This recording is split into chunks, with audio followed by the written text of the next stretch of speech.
رح نعمل شوربة سي فود بأسهل طريقة ممكن تتخيلوها، طعمتها عن جد رائعة، بنصحكم إنكم تجربوها وسهلة جدا جدا.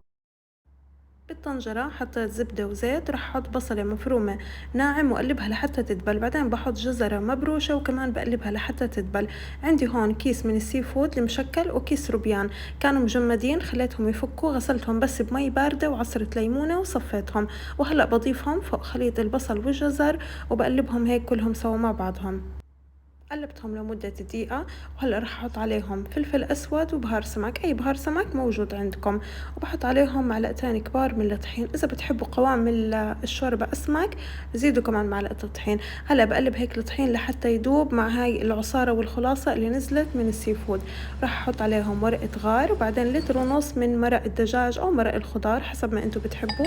بغطيها وبتركها 15 دقيقة، وبعد 15 دقيقة بحط كوب من كريمة الطبخ.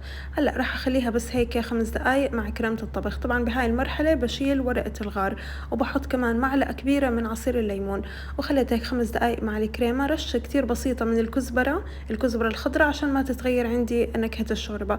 وبعدين خلص هيك صارت عندي جاهزة، بس كبها سهلة جدا عن جد، ما حر تاخد معك نص ساعة وقفة بالمطبخ أو أقل، وطعمها عن جد رهيب. لازم ضروري انكم تجربوها، طعمتها عن جد بتشهي.